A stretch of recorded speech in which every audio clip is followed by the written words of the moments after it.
नमस्कार, मैं हूं प्रवीण गौतम। हमारा देश भारत दुनिया का सबसे बड़ा लोकतंत्र है और एक आदर्श लोकतंत्र में बोलने की आजादी, पसंद नापसंद करने की आजादी और उसे खुल्लम खुल्ला दुनिया को दिखाने की आजादी होनी चाहिए। किसी बात का डर नहीं होना चाहिए। लेकिन क्या हमारे देश में लोकतंत्र का ऐसा अमृतकाल आ गया है जहां हमारे देश की सेलिब्रिटीज को अपनी पसंद नापसंद दिखाने में भी डर लगने लगा है? श्रेयस अय्यर और ध्रुव राठी से जुड़ा एक ऐसा मामला सामने आया है जो यही सवाल उठाता है। पूरी कहानी क्या है? क्या श्रेयस अय्यर को किसी का फोन गया या श्रेयस अय्यर पर किसी और तरह का दबाव था? आखिरकार श्रेयस अय्यर ने ध्रुव राठी के साथ ऐसा क्यों किया? पूरी कहानी आपको बताते हैं। जैकी यादव एक पोस्ट करते हैं सोशल मीडिया पर। इसमें आप स्क्रीनशॉट देख सकते हैं कि श्रेयस अय्यर किन लोगों को फॉलो करते हैं। कुल मिलाकर 599 लोगों को फॉलो करते हैं और जिनमें ध्रुव राठी भी शामिल है। इसे देखकर जैकी यादव हैरान रह जाते हैं कि आज के दौर में भी किसी क्रिकेट खिलाड़ी में, किसी सेलिब्रिटी में इतनी हिम्मत है कि सरकार से सवाल करने वाली आवाजों को भी फॉलो करने की हिम्मत करते हैं। और इसे लेकर जैकी यादव एक पोस्ट करते हैं। क्रिकेट खिलाड़ी श्रेयस अय्यर ध्रुव राठी को इंस्टाग्राम पर फॉलो करते हैं। आपने देखा होगा कि वर्ल्ड कप हारने के बाद जब मोदी जी ड्रेसिंग रूम में आए थे तब सबसे फीका रिएक्शन श्रेयस अय्यर का ही था। हाल ही में जब बीसीसीआई ने सेंट्रल कॉन्ट्रैक्ट लिस्ट जारी की तो उसमें श्रेयस अय्यर का नाम नहीं था।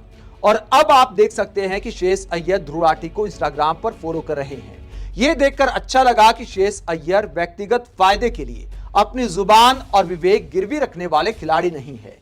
तो जैकी यादव श्रेयस अय्यर की हिम्मत को सलाम करते हैं कि सरकार से सवाल करने वाले, जनता के मुद्दे उठाने वाले ध्रुव राठी को फॉलो करने की भी हिम्मत कर पा रहे हैं श्रेयस अय्यर।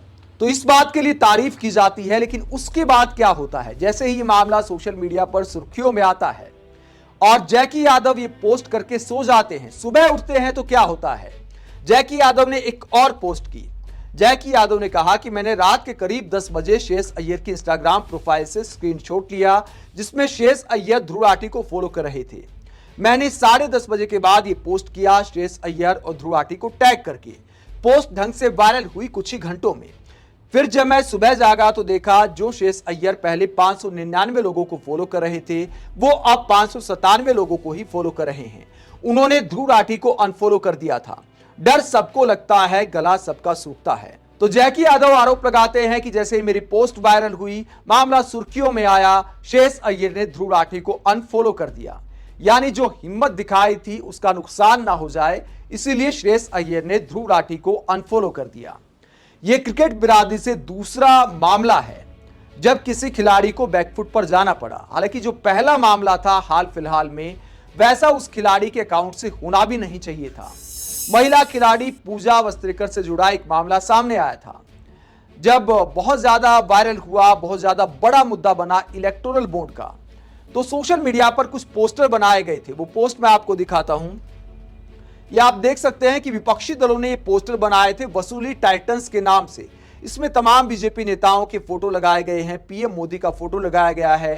कांग्रेस और तमाम दलों के समर्थकों ने सोशल मीडिया पर इसे खूब वायरल किया। और टीम इंडिया की महिला खिलाड़ी पूजा वस्त्रेकर के इंस्टाग्राम अकाउंट से जब ये पोस्टर शेयर किया गया तो हड़कंप मच गया। इसमें इंपैक्ट प्लेयर ईडी को बताया गया था। उसके बाद क्या होता है? उसके बाद पूजा वस्त्रेकर को ये माफी मांगनी पड़ती है। ये खबर आप देख सकते हैं द क्विंट की, जिसमें लिखा गया है कि पूजा वस्त्रेकर ने एक ऐसी इमेज शेयर की जिसमें बीजेपी नेताओं का मजाक उड़ाया गया था, बाद में डिलीट कर दी और माफी मांगी। और माफी मांगते हुए क्या कहा था पूजा वस्त्रेकर ने? ये उन्हीं के इंस्टाग्राम अकाउंट से पोस्ट बाद में की गई कि मेरी नॉलेज में अभी आया, मेरा ध्यान अभी गया कि बहुत आपत्तिजनक पोस्ट मेरे इंस्टाग्राम अकाउंट से किया गया और ये तब हुआ जब मेरा फोन मेरे पास नहीं था। ये पूजा वस्त्रेकर ने बाद में सफाई दी थी। मैं माननीय प्रधानमंत्री जी का बहुत सम्मान करती हूं और पूरी गंभीरता के साथ जो भी लोगों का दिल दुखी हुआ है उसके लिए माफी मांगती हूं। ये पूजा वस्त्रेकर को माफी मांगनी पड़ी थी और माफी मांगनी भी चाहिए थी। वर्तमान में अगर कोई टीम इंडिया के लिए खेलता है, चाहे वो महिला खिलाड़ी हो, पुरुष खिलाड़ी हो, वो ना तो किसी का समर्थन करे ना किसी का विरोध करे। उन्हें राजनीति में नहीं पड़ना चाहिए और पूजा वस्त्रेकर ने ठीक किया कि इस पर सफाई दी। लेकिन रविंद्र जडेजा को भी अपनी पत्नी का प्रचार नहीं करना चाहिए था। जिस तरह चुनाव प्रचार किया, पीएम मोदी के समर्थन में बहुत सारे पोस्ट किए टीम इंडिया के खिलाड़ी रविंद्र जडेजा ने, तो आप समर्थन तो कर सकते हैं, आपका कुछ नहीं बिगड़ता, लेकिन आप विरोध नहीं कर सकते।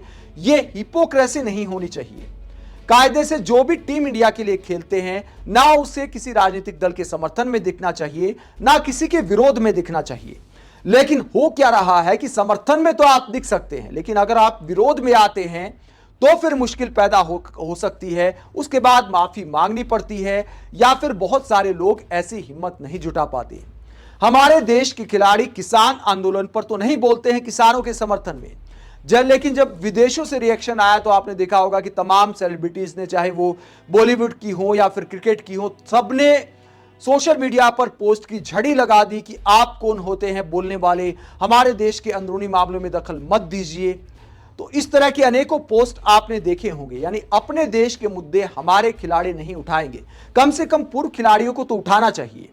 मैं नहीं कहता कि वर्तमान खिलाड़ी इस तरह की आवाज उठाएं, क्योंकि ये उनका काम नहीं है, उनकी भी मजबूरियां हैं। जब तक वो देश के लिए खेल रहे होते हैं तब तक वो किसी तरह की राजनीति में नहीं पड़ सकते। लेकिन पूर्व खिलाड़ी तो कम से कम देश के लिए अपना कुछ धर्म निभा सकते हैं। लेकिन हमारे पूर्व खिलाड़ी सरकार के समर्थन में तो कुछ भी बोल जाते हैं, लेकिन सरकार से सवाल नहीं पूछ सकते। और कम से कम इतना तो होना चाहिए कि आप किसी को फॉलो कर सके। इस बात में क्या डर है? 2014 से पहले इस तरह का माहौल नहीं था। आज के दिन क्या कोई रवीश कुमार को भी फॉलो कर सकता है? ध्रुव राठी, रवीश कुमार जैसी आवाजों को फॉलो करना भी क्या अब अपराध हो गया है? क्या हमारे देश के सेलिब्रिटीज को डर लगता है कि इनके साथ दिखेंगे तो फिर उसका नुकसान उठाना पड़ सकता है? जबकि 2014 से पहले ऐसा कुछ नहीं था।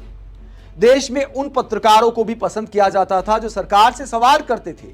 सब उन्हें खुलेआम फॉलो भी करते थे, खुलेआम उनके लिए प्यार भी दिखाते थे। लेकिन आज के दिन सरकार से सवाल करने वाली आवाजों के साथ कोई दिख जाए तो उसे तुरंत विरोध का सामना करना पड़ सकता है, उसके खिलाफ बायकॉट जैसे अभियान चल जाते हैं। इसीलिए शायद हमारे देश के सेलिब्रिटीज ऐसा करने से डरते हैं। अब श्रेयस अय्यर ने ध्रुव राठी को जो अनफॉलो किया है, आप इस पूरे मुद्दे पर क्या सोचते हैं कि आखिरकार किस बात का डर है? अपनी पसंद दिखाने में किस बात का डर?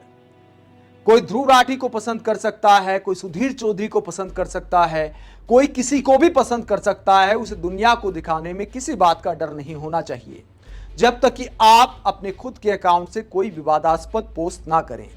आप इस पूरे मुद्दे पर क्या सोचते हैं? कमेंट बॉक्स पर अपनी राय जरूर दें। अगर आप हमारी पत्रकारिता को पसंद करते हैं तो थैंक्स के ऑप्शन का इस्तेमाल करें, वीडियो को लाइक करें, चैनल को सब्सक्राइब करें। नमस्कार।